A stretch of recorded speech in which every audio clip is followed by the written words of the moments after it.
I'm Harmony Williams, and this is Life-Changing Trips. Sometimes it's hard to see the freedom and the beauty that lives behind the weight of everything we carry. But I believe that life is so amazing, and I can't waste another moment. I'm so excited to be here with you for another transformational conversation about experiences and the latest research on plant medicine, meditation, breathwork, and other unconventional modalities, and how they are being used for mental health and expansion. I hope by listening that you will find ways to integrate your peak experiences and epiphanies to open up new levels of possibilities, ingenuity, and fulfillment in business, and deeper, authentic connection and passion in your relationships, and a feeling of purpose, of living fully alive. All content is for informational, entertainment, educational, and harm reduction purposes only. Life-Changing Trips and Harmony Williams and their affiliates and guests are not doctors or mental health professionals or legal advisors. Any information shared is not meant to treat, diagnose, or claim cures for any physical conditions or mental illness. Psychedelics and sacred plant medicines are not for everyone, even when done legally. There are serious contraindications with various health conditions and pharmaceutical medications. Please do your own research and take action to be informed. Remember that you are 100% responsible for your actions and subsequent consequences. The views of the guests are not the views and opinions of Life-Changing Trips. Thank you so much for being here today. I'm really excited to have this interview. And this is actually an interview that Amy Anderson did with me. And so she is actually never tried psychedelics and had a whole bunch of questions when we got talking in a podcasting group of ours. And I'm so grateful to her that she was willing to put this out to her audience and ask the questions and learn more. It actually hasn't aired on hers yet, but we are going to post it here because I think it has a lot of great questions that if you aren't really in this realm and you don't quite understand, I may have skipped over. And just some basics that newbies might ask, or someone who's just like, what is this? So I think that's really fun. It has microdosing she asked about, and we talk about where and if psychedelics are legal, about if they're addictive. I also tell a little bit about my story and my daughter's story and how I got into any of this. Okay, I want to tell you a little bit about Amy and her podcast and what she's about.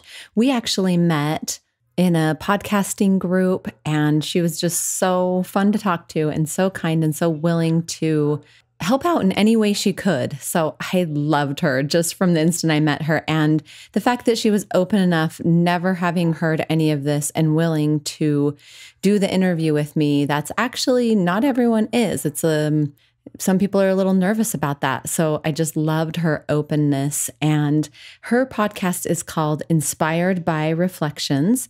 And she herself has been a business owner, entrepreneur, gone through divorce, a blended family, all kinds of things they talk about on her podcast.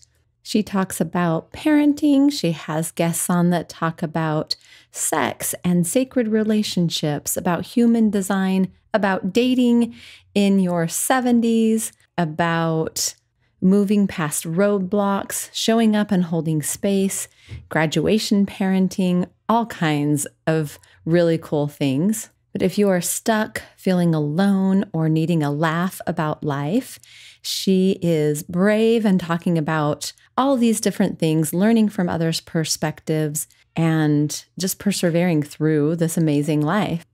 I'll leave some links in the comments, but go listen to her podcast, Inspired by Reflections, and check her out on social media. Give her some love. And I'll just leave you with this last little quote from her podcast description. Let's get inspired to be courageous, to take on the next steps, to redirect our thinking by the reflections of ourselves and others. Hello, welcome, friends. I am so happy that you are here today. We have a fantastic guest, Harmony Williams, with us. She also has a podcast called Life-Changing Trips, based on plant plant-based medicine. She is from St. George, Utah. She is a mother of 5 with a background as an entrepreneur. She has had quite a journey that has led her to the discovery of therapeutic plant-based medicine. And I am thrilled to talk with her today, as I don't know much at all about this topic. So I am thrilled that she is here to share it with us. And I'm sure I'm going to have a lot of questions, which I'm sure you all are going to want to know too. So welcome today, Harmony. I'm glad to have you. I'm so excited to be here. This is going to be fun. Yes, I think so too. So let's start off a bit like, how did you get into researching this? How did you get into this? Yeah. Okay. So I grew up in a very religious Mormon culture in Utah, and this was not on my radar. I knew nothing about plant medicines, and it was just, I mean, if you would have talked about psychedelics or something like that, I'd just be like, yeah, that's crazy. That's like heroin or something, right? I didn't know. I'd never had a sip of alcohol, never even tried coffee because that was against our word of wisdom. And I lived that. And so it was very foreign to me. And I really never probably would have even looked into it if it weren't for my daughter. She'd been sexually abused. And she was really struggling with depression and suicidality. And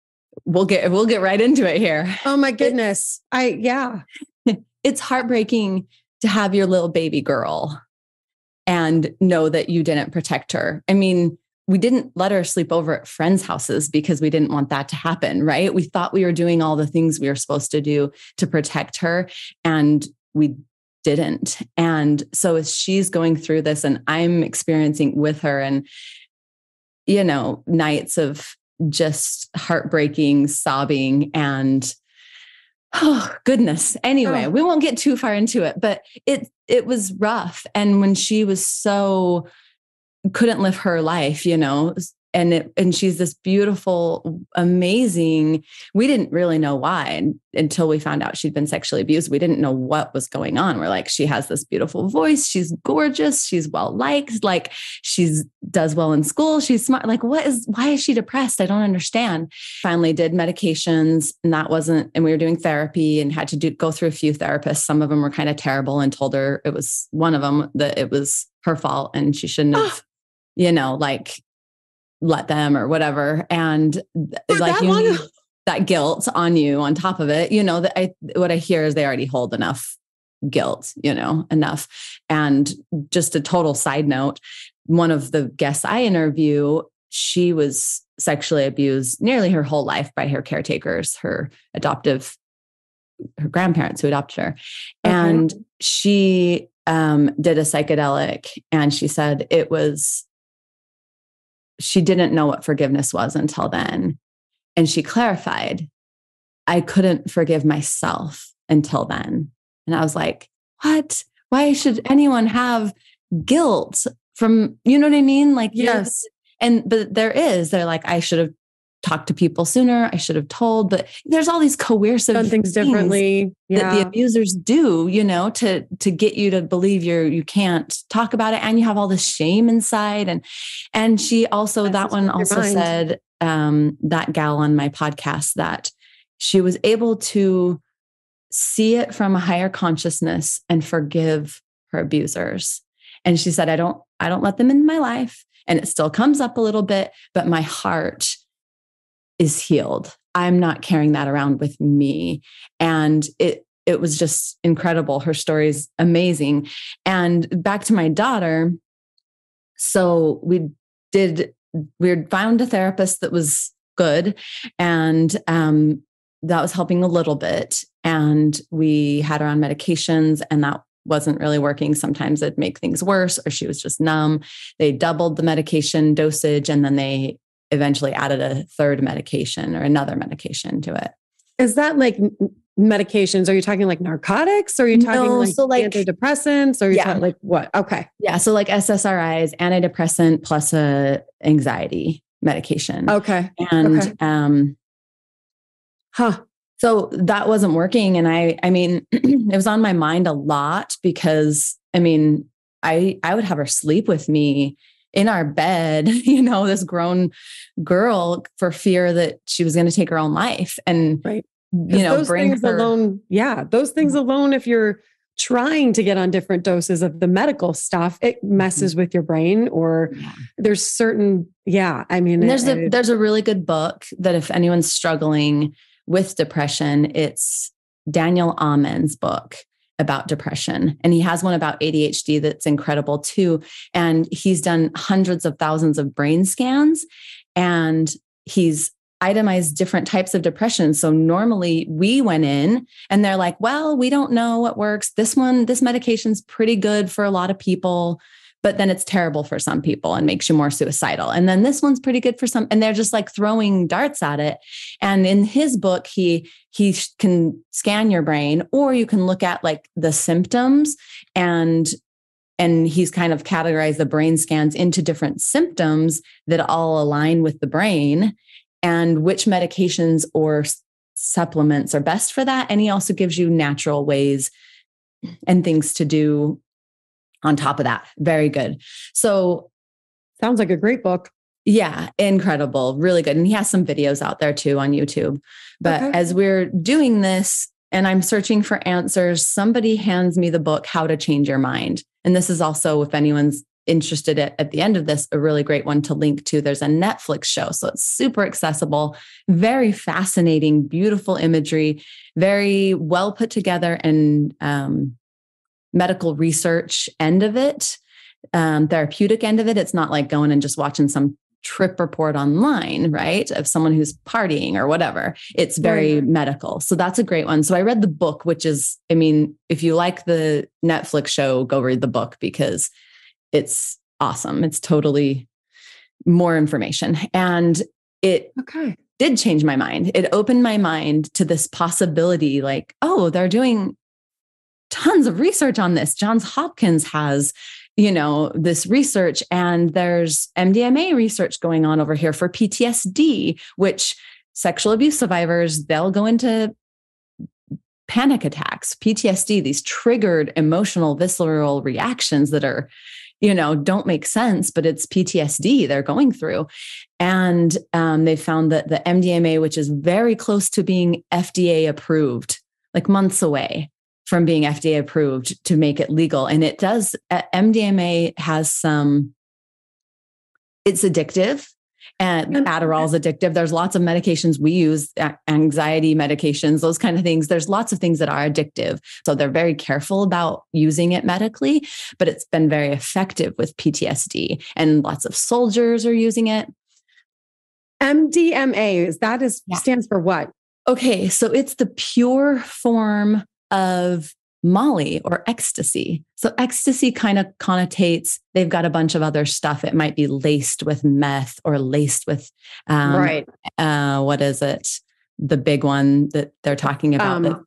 Fentanyl. Fentanyl. Yeah. It might be laced with other things when you get it on the street. And of course, in the studies, they're using the very pure form of the chemical, but it is still addictive, and it does still have some dangers if you're using it too often on your brain. But they actually, when they first were studying it, not only they've now been really doing hard on the PTSD studies, but they used to in the 60s use it for marriage therapy because it drops your defenses.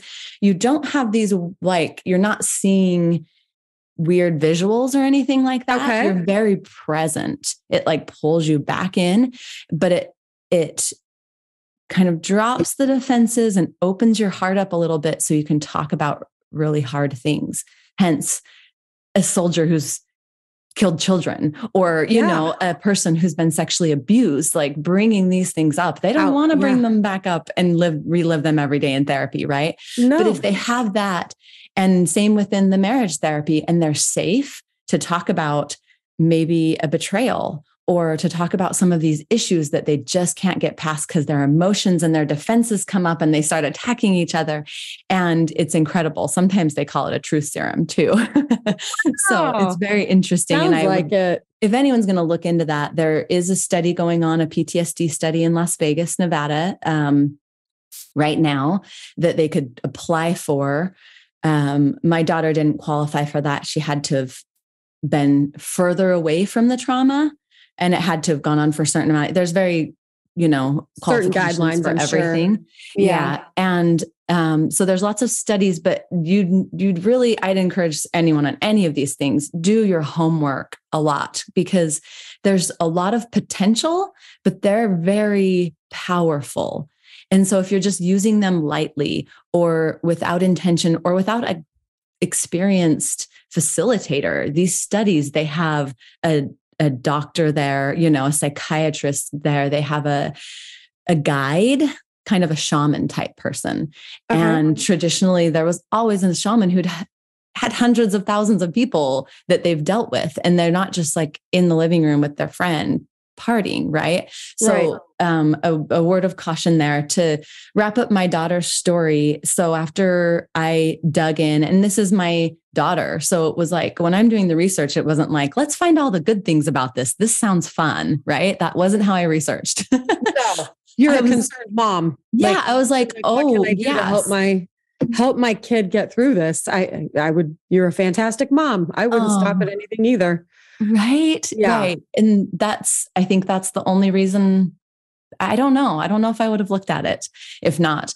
But I was like, what's the worst case scenario? What are the problems that can happen short term? What about long-term research? What have they done? Right. How does this affect your brain? How does this affect your, I just wanted to know the worst possible scenario. It's your child. Right. Yes, right. It's your child. And so that's definitely what I recommend everyone. And you kind of do have to do your own research, and just get to a point where you've seen enough studies and done enough of that where you're like, okay. And that's what we kind of show on the podcast. We have shaman and we have psychologists on the podcast, but a lot of just normal people that have done enough. 6-year-old woman is the first episode, and she's never, ever tried anything like this. Right. Yeah. And she'd been through divorce and 10 therapists in 5 years. And her best friend is actually who sent me to her, that I met by the pool. Crazy. Anyway. And she was like, she's not the same. 5 years and she's been miserable. And I've been best friends with her since we were teens. And I couldn't even talk to her on the phone because she was so miserable.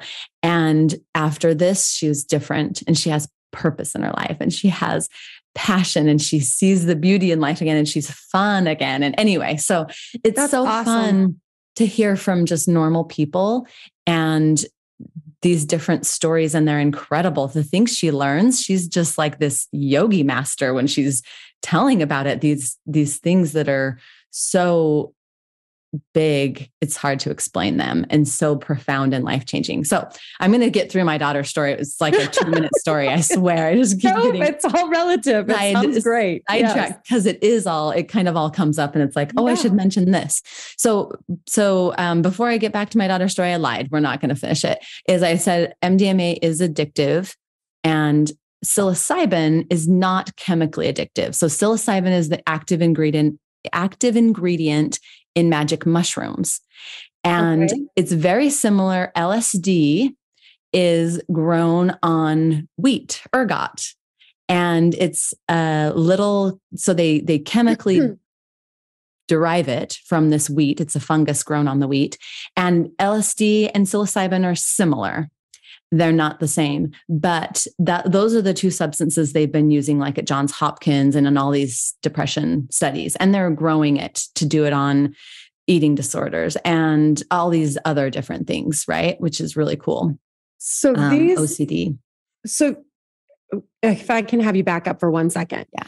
The MDMA, you said it is not legal yet, but it's on the verge of. Very close to being FDA approved. Okay.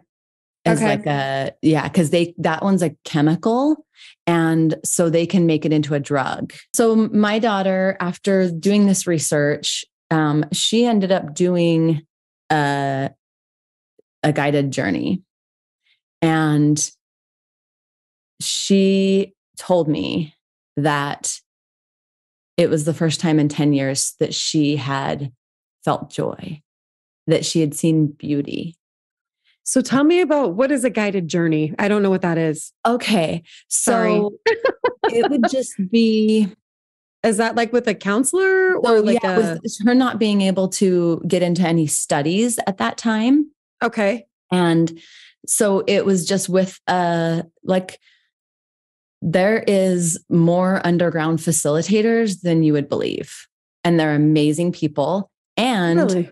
There are some people and there's actually some groups that are very, I want to say nefarious, as they are not good people out for, some of these groups that are taking things, not telling you exactly what they are, giving you something, and they don't have your best interests at heart. They want to make money off of you. They have ulterior motives. Yep. There are some facilitators and businesses and companies that are terrible, right? And then as I'm doing this podcast and interviewing people, it's shocking how many underground facilitators, shaman, people that guide journeys, just because there's some that have been doing it for 10, 20 years. There's some that have just have this passion for it because they've experienced it. And so she did a guided journey, and that's just somebody there to make sure you're okay, right? The plant medicine, does the work mostly, and you do, right? And then after, there's integration. We can talk about that later. So she does this journey. She says, I just felt normal, Mom. I didn't even feel high. I just felt like me again. Like I could see a purpose to live, a reason to live. And I could feel happy and joyful. And anyway, so this and I noticed afterwards, this glow, when you see people in there, and I'd seen her for child, how many years depressed. And I'm like, I know this beautiful little girl is under there, and I know how amazing she is. And here she was back in her brilliance and just ready to live and go and live her magic and, change the world. And so it was beautiful. It was really beautiful for me. And so how long does a journey, a guided journey, how long does something like that take? I mean, is Great that question. 3 minutes, or is that an hour or what? So good. Such a good question. Okay. So psilocybin, which is a lot of what they're using at Johns Hopkins for depression. Okay. And that lasts 4 to 6 hours usually. So I've heard stories, and I mean, I'll never get sick of hearing these stories, but of people where it goes longer, where it's, stronger or not as strong. Every person is different, and every experience with every person is different, but 4 to 6 hours is pretty standard. That's what you can expect. And then of course, afterwards you just have a lot to process. So you're not going to want to get to work 5 minutes later, right? But the LSD, which they are using in many studies too, but that is much longer. And it is, I want to say, I've researched this, I just don't remember. I want to say 14 hours or something, they give you a range, right? 12 to 16 hours or something. So that's a really long time. And I think possibly that's why they're using that more for microdosing. And we can get into that, all of this fun stuff I want to talk about, or I can tell you a little of my story, or I can tell you about my microdosing experiences. What are you feeling most interested in? All of it. Okay. Well, let me go quickly touch on psilocybin and LSD and what I found as far as negative benefits. So picture you have this graph. And there's scientific research. That's why I'm doing it in this graph. And you have these Schedule 1 drugs, which right now, cannabis, psilocybin, LSD, all of these things, peyote, they're in Schedule 1, but they're different. They're the things that they help you, like ayahuasca. Traditionally, the Native Americans help people get over alcoholism using ayahuasca, right? And people get off drugs by using these things. One gal that I have on my list to interview has an incredible story. And she got single mom of 30. Well, she was getting divorced at this time when she got addicted to Ambien. And then she got addicted to heroin, went to rehab twice. And then what got her off of that was cannabis and psilocybin. Really? I mean, the stories are so incredible. And I really do also focus on some of the risks on the podcast too, because there are risks. I'm sure. So as we go over this list, you've got these Schedule 1 drugs like heroin, right? And meth and things like that. And they're very serious. Yes. Right. Yes. And then we come down and we've got alcohol, and that's pretty dangerous. It's a pretty dangerous substance. And then as we come down this list, I mean, we're up here at the top and you have this little bit as the dangers of cannabis. As far as physically on your body, I mean, there's some things you need to think about, but it's nowhere near up here as even alcohol, right? Let alone meth, right? But so it's down here. And then like, if you go below the line to like our chemical foods and to our, you know what I mean? You're in the food area of how dangerous mushrooms are, right? So the biggest dangers with that would be if you have a history of psychosis or multiple personalities in your family or schizophrenia, things like that, right? So there's triggering events that can trigger you into schizophrenia. Maybe you're just super stressed out at law school, or your parents get divorced or whatever, and they can push you into what psychologists call it a triggering event that can kind of trigger this mental problem for you that maybe you were predisposed to, whatever, but it can. So psilocybin, LSD, these things can be a triggering event also. So if you have even bipolar, I'd probably be very careful about. From the research I've done, I don't have any stories of that triggering a bipolar person. Haven't interviewed anyone, but it's just things to think about as you're researching that, as people are researching.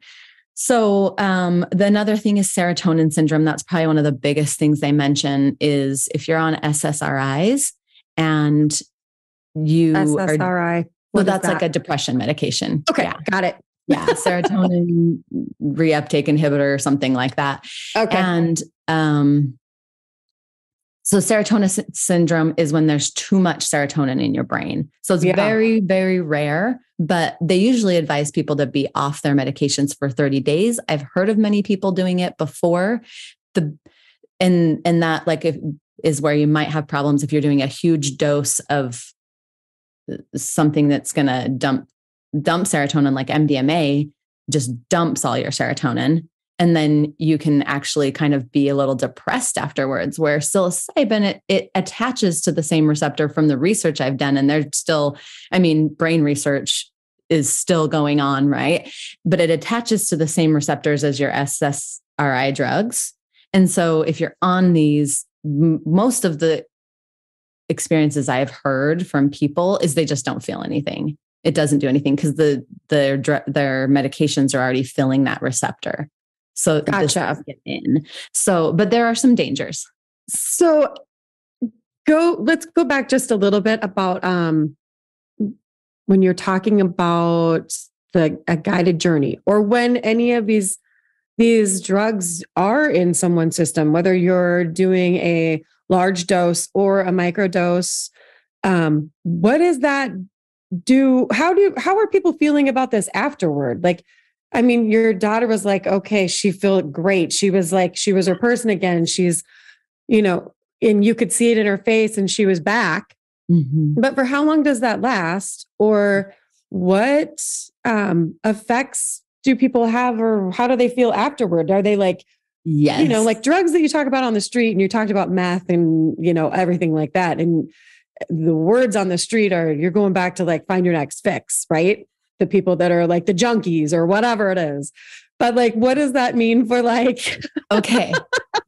I'm so glad. This is probably I'm glad you asked this, a very common question. So this is good. And I wanted to go there, and then I got distracted because there's so much, right? Yeah. So, great. It's all good though. I'm learning so much.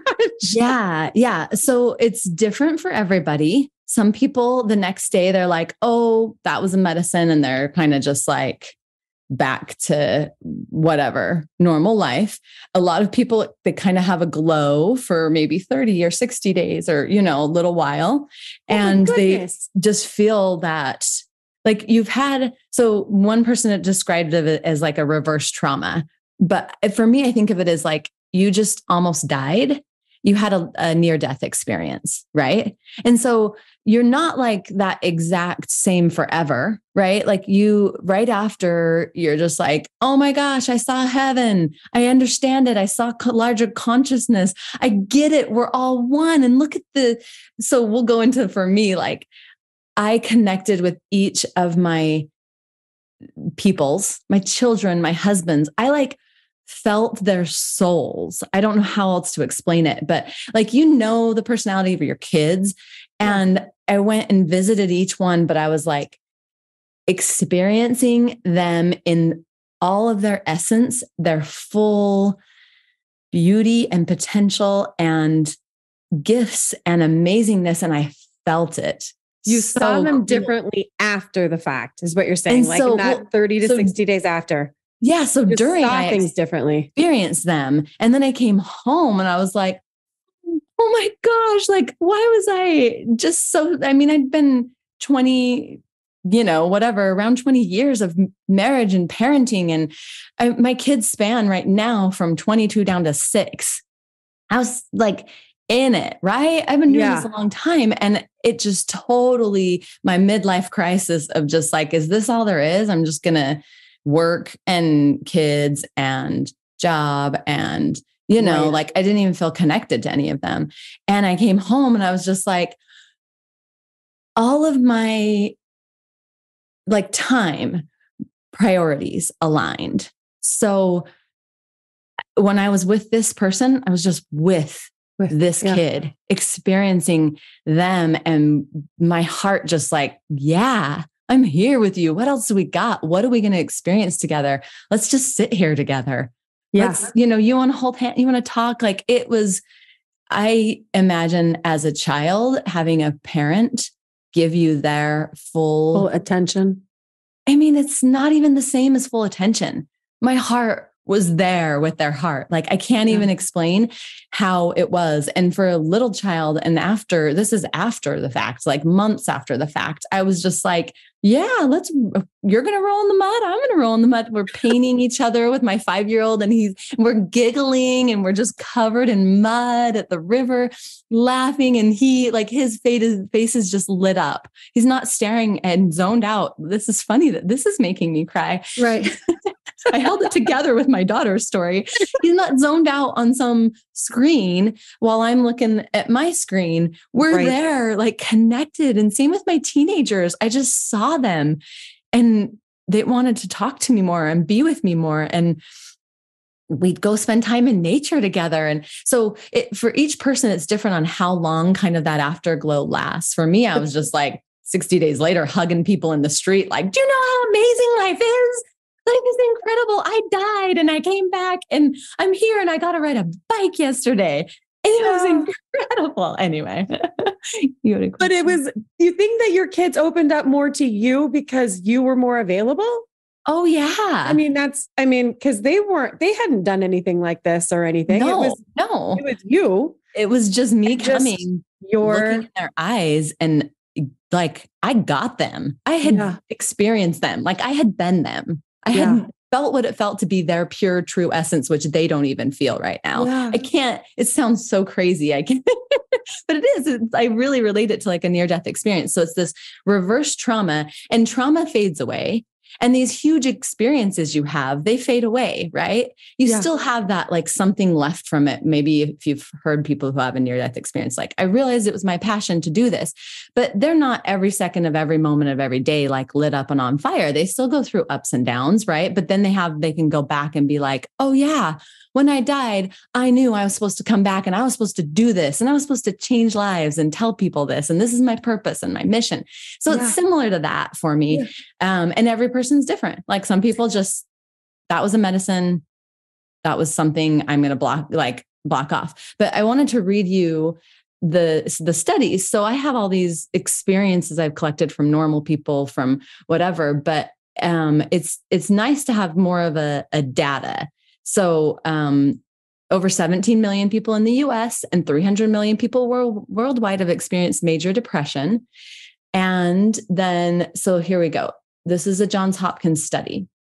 The researchers reported that psilocybin treatment produced large decreases in depression.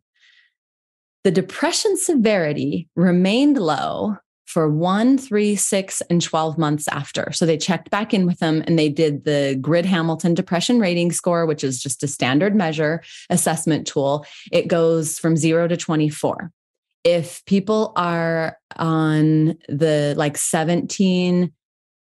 severe depression is 17 to 23, and moderate depression, 18 to 16, mild depression, I might be skipping over something here. Anyway, so 23 is the highest, 0 is the lowest, right? If you're 7 and under, they say you don't have depression, right? You have everyone kind of lives with normal stress and ups and downs and lows. So 7 and under, you don't have depression.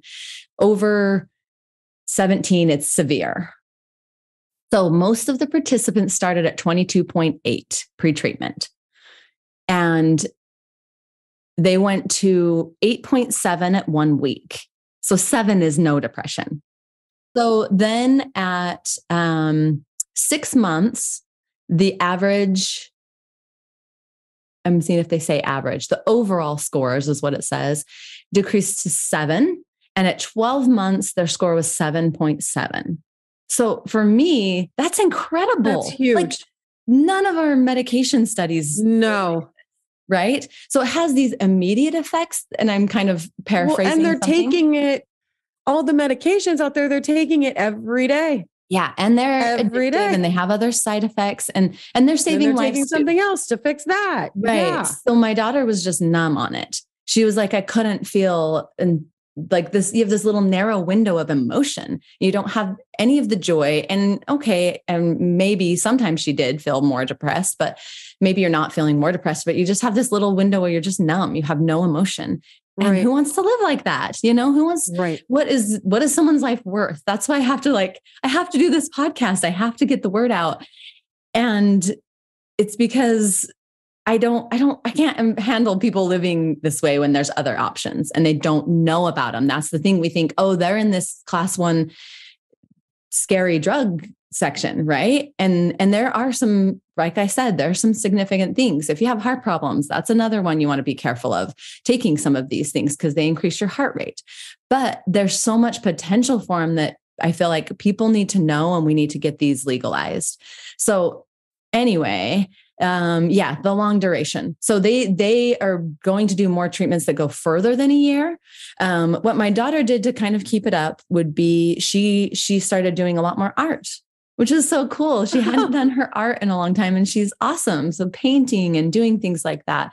She did more yoga, went outside in nature and just tried to meditate more and really get back. And that's one of the things too that got me asking even the first question about this, to feel like what I asked some people I knew were doing underground ceremonies that I had met, and I had heard that, but I was like, nope, that's crazy. That's weird. I'm not going to talk to them about that part of their lives, Right. And I just was like, so why wouldn't you? Because I've heard you can get to the same place with meditation. And they're like, well, I've heard that. Yeah. Yeah. Like people do. And my brain doesn't shut off long enough to do that. You may train for 20 years and be a yogi master or whatever, and finally get to that place of enlightenment. And this just helps you is a little bit of a shortcut and just helps you feel and see what that is. And you're able actually to kind of tap into that through meditation easier. Gotcha. To keep that alive, to go like, I know what that felt like. And as I go into meditation, I'm going to go there. Like I'm going to allow that to come because I have experience with it. I don't know how to explain that because meditation is not really like trying for anything. But I think for me, it's just like, you've seen, so you can't unknow it. And so then you're like, oh yeah, I'm going to relax and allow myself to get back to that place that I've felt of total peace and knowing and comfort. So the microdosing she also did to help her keep that up. Yes. Talk to me about that. What is microdosing? You've mentioned that a couple of times, but is that just this stuff, but it's just like tiny little dots or what? Yes. So, I mean, I call it caffeine for your soul because it's about as serious as caffeine.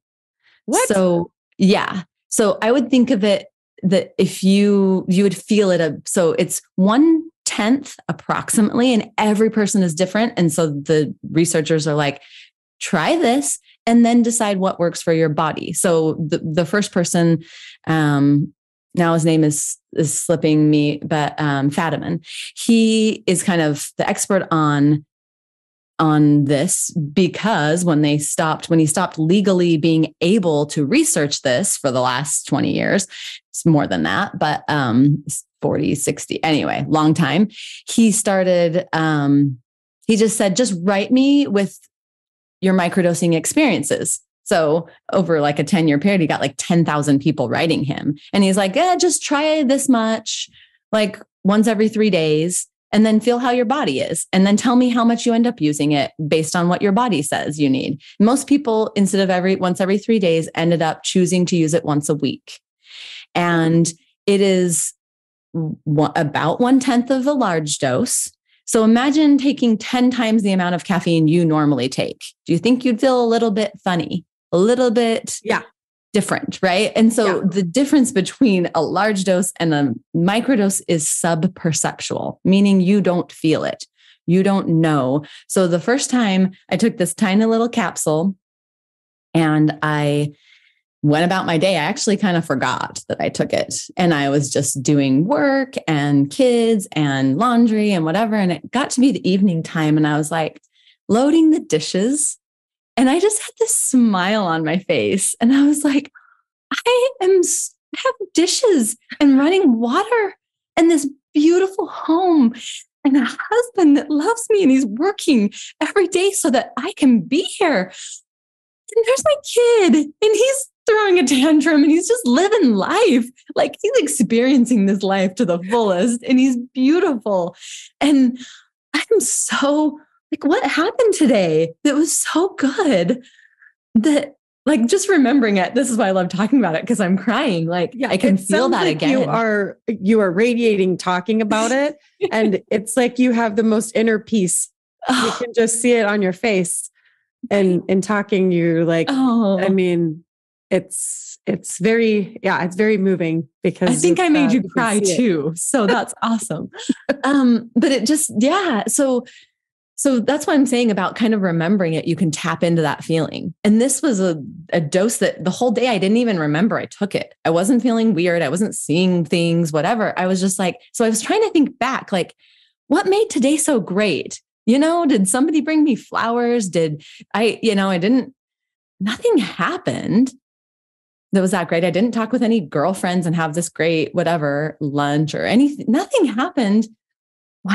What made, I was thinking about it and I was like, oh yeah, I took that tiny little capsule this morning. I bet that has something to do with it, but it wasn't fake. It was like things that I want to be grateful every day that I have toilet paper and that I have running water and that, you know what I mean? Like, and even logically you can be like, yeah, there's so many other people that have less than me. Look at the people in Africa. And if you're not feeling it and you're depressed and your chemicals or, like he talks about in Daniel, Amen. I don't know if it's Amen or Amen.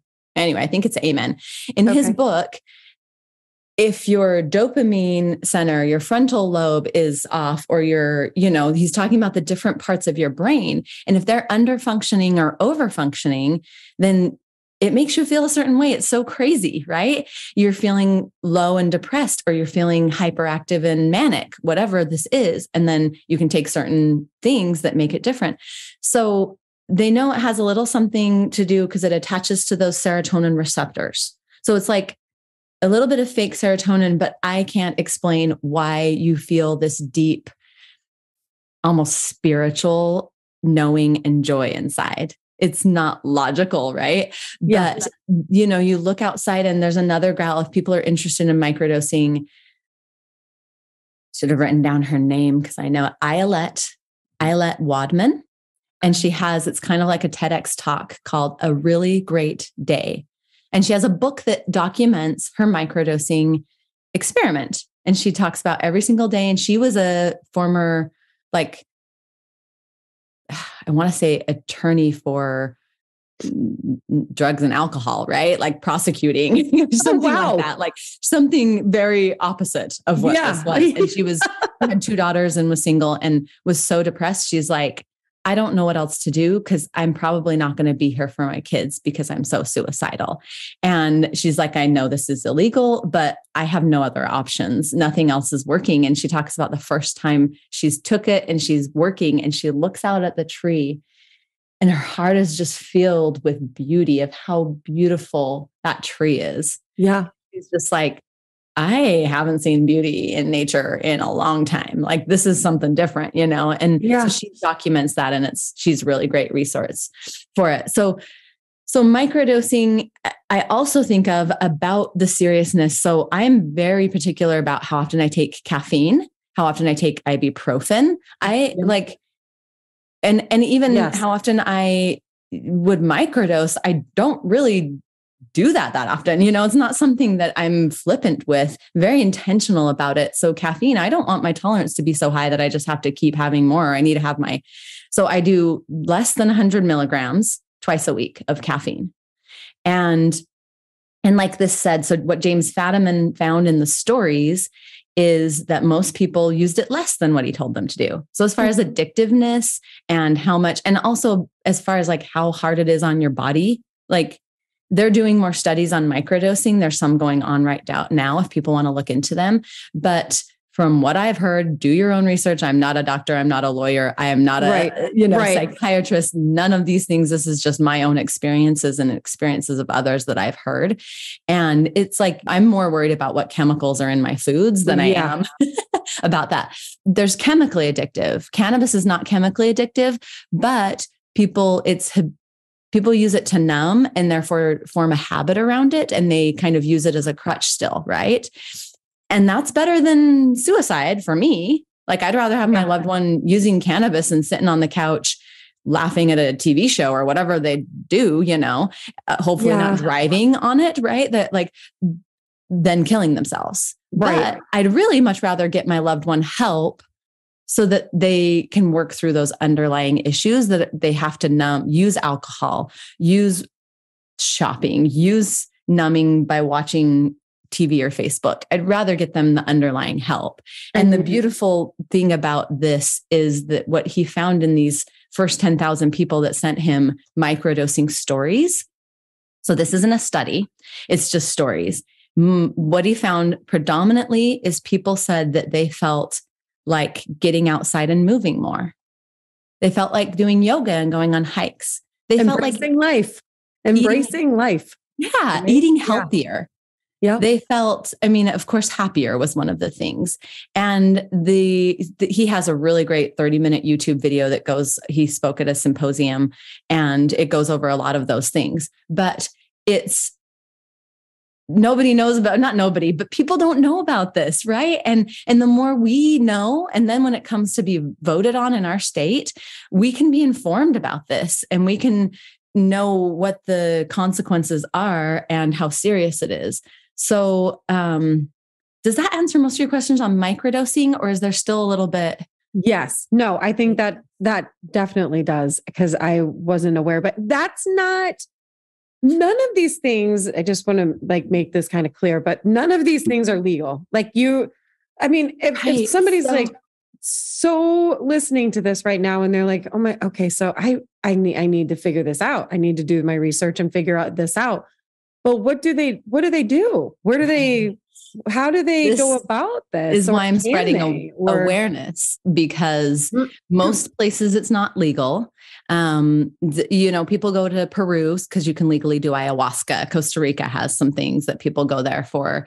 And Canada has, you have to look into the rules in Canada, but I guided someone on a hike from Canada here in our gorgeous Red Rocks. And we were talking about this and they're like, oh yeah, I have my microdosing pills with me. I wonder if I should have brought those on the plane. Maybe I shouldn't have brought those on the plane. I didn't think about it. They're just I was prescribed them by a doctor. I have my microdosing pills, from Canada. Right. I was like, oh, that's amazing. Like, that's so cool that you have access to that. And she's like, oh yeah, they're way better than my antidepressants were. I love it. And was telling me about it.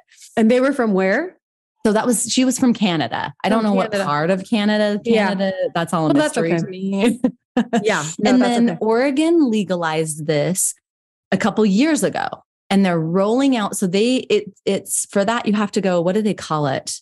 To like a mental health facility kind of thing, more like we're doing ketamine now. So ketamine is legal. It's being used off label and you'll go in and you'll get a ketamine dose and they'll kind of sit with you there. And some people offer counseling and therapy after. Some people have it's being experimented with. Basically, people are doing all kinds of different things and that's having a lot of great results. Ketamine is more of a dissociative. So you kind of pull out of your body, which is different. But that's actually the one gal I was talking about, I interviewed where she saw her abuse and she wasn't so attached to it. And she saw it from a higher level of consciousness. Yeah. So but the people that are doing this or that are prescribing this or doing this for people or that, what was the last one you just mentioned? Oregon? Ketamine. Ketamine. Yeah. But where is this? This isn't happening in medical facilities. Ketamine's everywhere. Yeah. We've got a clinic right now. I could just walk in St. George to the ketamine. There's a couple different places that offer ketamine treatments. There's actually the one I told about that's male ketamine. The name slips me, but you could just type in male ketamine into Google and it'll be probably the first thing that pops up. Huh. And they have you go through the process of talking with their clinician or whatever there. I haven't done that. But, or you walk in and usually they have a therapist or someone that works with you. Okay. As you're doing it, they hold you there in the office. I know one of them is an IV, even though these mail-in ones are oral. And you're there and they're watching over you because it is a dissociative, like you leave your body. So they're watching over your body and your vitals and things like that and the dosage and trying to get that right. And they combine it with therapy and that's found everywhere. The challenge with that is what I've heard, I've never tried, but you can get that on the street, ketamine for like $13. And when this started out, it was like $1,500 a treatment, so. Yeah, but you don't know what's laced with it. And and it's not worth that, but it's like, can't we find this happy medium? So that's what they're doing in Oregon. They've spent 2 years really getting therapists trained, psychiatrists trained, psychedelic trained and informed practitioners. Wow. And so that they can roll this out medically with the providers. And they're still desperately in need of more providers, right? Yeah. But they're kind of going to be how the first states that legalized cannabis, where everyone's looking to them like, what went wrong? What went well? What do we want? Do we want that to happen or not? And so they'll kind of be the guinea pig there in Oregon. And it's really exciting. So it's not the same. You have to look at the laws, but you could think of it as medically legal in Oregon. That's kind of like an easy way to think of it. Yeah. And then I actually need to go because November, I think it was November 8th, Colorado just legalized. So they completely decriminalized, and decriminalized just means it's the lowest priority for the police. They're not making it a priority to spend money to go find somebody who's microdosing or even someone who's doing these psychedelics or cannabis. They've got bigger fish to fry, but it's still illegal. And they actually, so the terminology I read in some of the reports is it's in certain instances actually legal, and in the rest of the cases decriminalized. So I need to go and like really, it's kind of a pain to go look through the law and decipher what that means. So I haven't yet, but I will. Anyway, so Colorado's the next one that has done a lot of work on the legalization, and Utah just put together a task force, and it had people from the U of U, from all different, like very well-respected people. And I have a little article on my group. I have a free Facebook group, Life Changing Trips. And I put that article on there, what they found, which was very awesome, because you can't look at all the research and go, yeah, that's nope, no medical use. Like there's no way that smart people can look at the research and say there's no medical use. So of course they found that there was promising medical use for it. Yeah. And I probably got off on another tangent and didn't even answer your question. No, not at all. No, that's, just how you answered it very clearly, actually, of where it is that this is somewhat legal, and they're doing more research all the time to bring these things in. I mean, in my opinion, there's all of these medications that are narcotics or whatever, or the depression, or anxiety medications. And I mean, if you're not regulated and somebody doesn't know what dose it is that you should be taking, I mean, what's the difference whether it's the small micro dose or as long as somebody or yourself has done the research to figure out what it is you need. And a lot of people in this world today, even with the medical part of taking anxiety medications, they are self-diagnosing themselves on what does work, what doesn't. And that because people are interested in their lives and what is best for them because they know their bodies. So I'm excited about it. I'm thrilled that you wanted to talk about it and shared it all with us, because I mean, everything has a downside if you don't do it the correct way or you abuse it, or, but the fact that this is helping people that are needing it because they don't have any other ideas of which ways to go.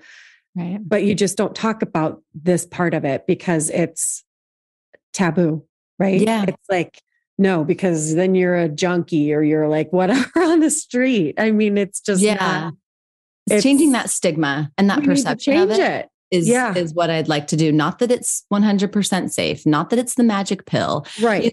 But I just want people to look into it and understand what it is a little bit more. And maybe it's not for them, but maybe it saves one of their family's members' lives, who's suicidal, and how much just having that education out there. And huge. I think it will come, but a little bit of it is just those stories and normal people understanding what it is. Yeah. Well, and I had no idea that there was all of that information out there, and books written and all of that kind of thing. And huge praise to you that you're bringing this to the forefront and making awareness and wanting to dig in and clue people in. Yeah. Yeah, I want to mention one more thing if you have time. Yeah, absolutely. That's integration. So no matter what you're doing, or I think everybody needs like a really fantastic life coach, or in the psychedelic industry, we call it integration coach, right? But somebody to help you figure it out and integrate these things into your life. So you can read this awesome book. Do you integrate it into your life? Do you use the things? You watch this YouTube video. Oh, that's amazing. Do I do it? Right? You can have this incredible experience where you see the universe and how it all works and the purpose of life. And then you can go back to just living your normal life, like we said, but integrating those epiphanies, those peak experiences into where they become who you are. You live that. You, of course, you're going to go up and down, right? But you have kind of a new normal here, and you're doing that. You're doing the things you want to do with the meditation or being the mom you want to be, or you're whatever it is. A lot of people have found that it helps their creativity or even just their fulfillment in business and their clarity on where to go in life. Their intuition is on. But if you have some type of a psychedelic informed practitioner that understands these things, that you can talk to them about, and there are more and more people every day getting trained. And of course, we have the underground that's trained over 20 years of experience or 10 years of experience or just by experience, but then there's more programs that people are training in. So anyway, having some type of an integration coach, highly recommend. How does somebody go about doing that? How does somebody go about finding somebody like that? Because I'm sure that's what most people are thinking right now. This is so fun. How do you go about even doing that? So I realized that part of the reason when I started this, it was just like, you need to do this. And I had some people come back to me that I had told about. I guided their hike and from all around the world. And then I told them about this and they came back to me and were like, oh my gosh, I was depressed and I was suicidal or whatever. And I found a facilitator in my area and I did because you inspired me that it wasn't so crazy and weird and whatever. And it changed my life. And they're telling me these stories about how they're not suicidal anymore and how they met a new person and they're married or whatever it is. And I'm like, I've got to tell more people. So as I knew that, but I didn't know the end of the story. I didn't know where this is all leading. But one of the things that I've realized now that I get to do is on my website, have a directory and some videos and of course the podcasts of these psychedelic informed practitioners. So people can find them and be able to know, and of people. So I'll have I'm having some interviews with them on my website. Okay. And you can check out the Life Changing Trips podcast. So I'll have that up. That's part of I just realized, oh yeah, this is it. I got to do this.